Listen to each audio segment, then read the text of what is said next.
Hello to everyone and the internet, and welcome to Friday, maggots, January 25th. I am Nathan of Washington, and you are watching Culture Shock, the only show on the internet that knows how to separate an issue of culture from an issue of politics. And this is the news in 2019.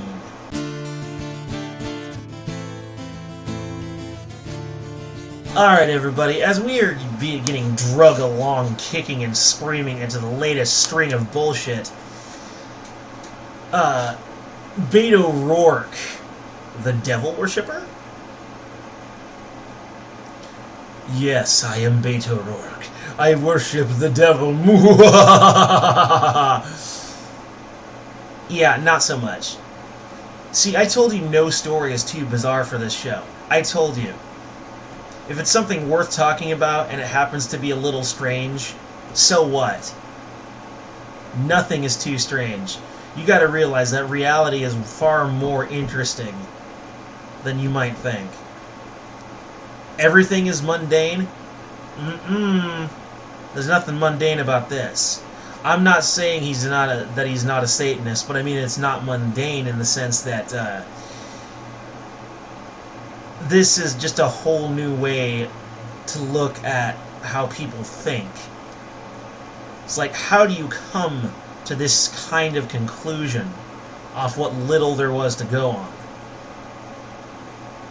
But Beto O'Rourke used to be in a rock band that had a bizarre gimmick of wearing sheep masks and silver reflective onesies.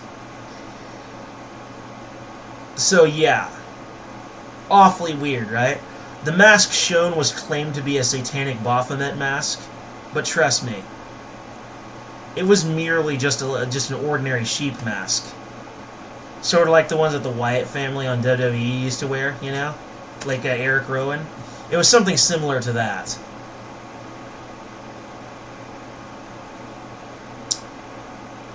So it didn't even remotely look like a Baphomet mask. Not even. Oh, wearing any sheep or goat mask of any kind makes you look satanic. Ugh. Intellectually lazy is the only way you can describe that kind of reasoning. Quote, reasoning. But the article claimed that the KKK was a creation of the Democrats designed to create unrest, and that the Democrats were satanic, and indeed the entire left was satanic. Oh, God. The whole article read like a Christian tabloid. It was amazing.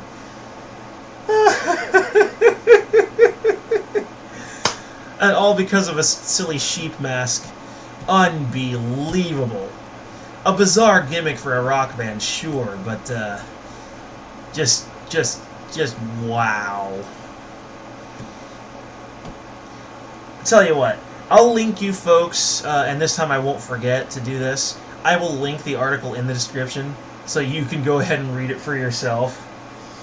It's real rich. I mean, some people really will just go off on a tangent on almost nothing. It's amazing to me how these people can function. It's like, wow. Nathan Phillips, a marine fridge technician and criminal, apparently.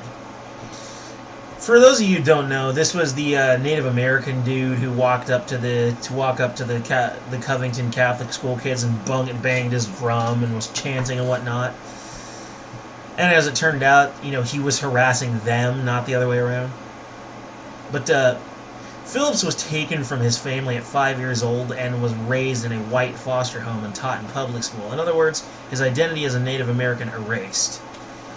Because of his story, he is a bitter, upset, angry, criminally inclined sort of person who turned to alcohol. In his late teens, even. And his story, sad as it is, does not excuse his lying pro-Democrat MSM behavior. Mainstream media, MSM. He was a registered electrician in the Marines, never saw it combat. And a support rifleman in the event of, like, an actual war, here in the United States, which means he was a reservist.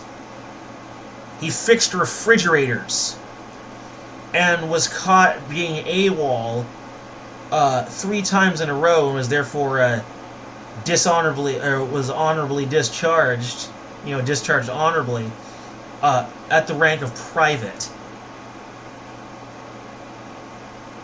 Wow. Since when does that happen? That is like an amazing level of like disorderly conduct. But bottom line is, he uses his past of being an abused minority to act like a lying shitbag. It's like, okay, we get it. Right? You shouldn't have been taken from your parents. You shouldn't have been treated the way you were. But that doesn't mean that you get to go around abusing other people. Or harassing them, or whatever else. Or being a pro-liberal, pro-democrat craptivist. It in no way excuses your behavior. You always have a choice.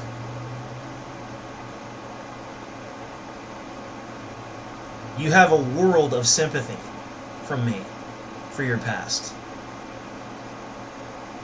But please, be better than this.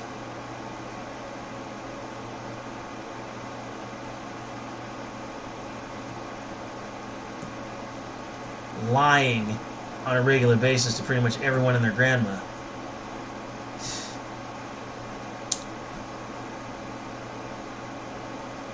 And also breaking many a law. Mind you, it's cute stuff like unregistered civil protest, disturbing the peace, just general harassment. A nuisance, in other words. Anyway, Mark Zuckerberg goes only 1 year eating meat of animals. He killed himself. So only once he took down himself.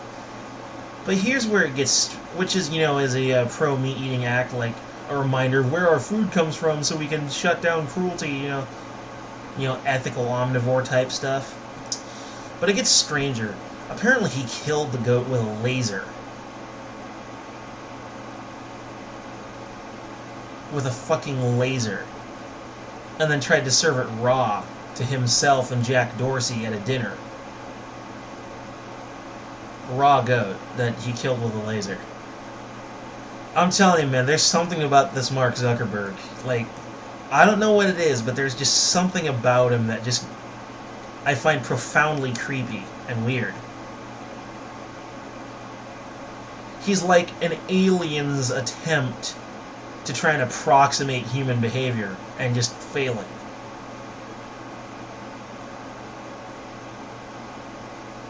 No word can describe how Mark Zuckerberg makes me feel. He makes me feel uncomfortable with just his bizarre transhuman, subhuman-like behavior. It's like, people like to make jokes about him like he's a robot and shit.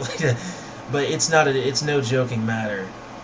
There's just something about the guy that I'm just like,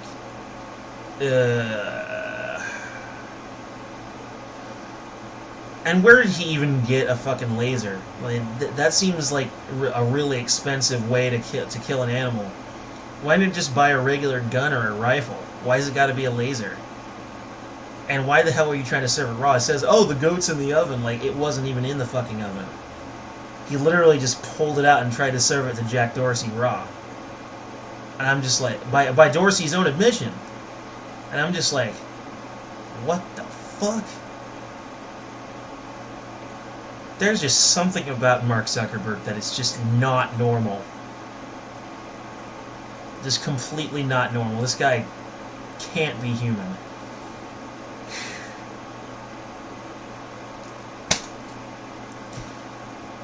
BuzzFeed fires 15% of its staff over writing fake news about Donald Trump. For our final story today. Yeah, apparently they tried to muddy the waters a bit, tried to make it seem like, make it seem like the timing was suspicious concerning Trump Tower construction plans and shit. Apparently that whole thing about the timing with the Trump Tower Russia and the timing of the election, yeah, that was BuzzFeed.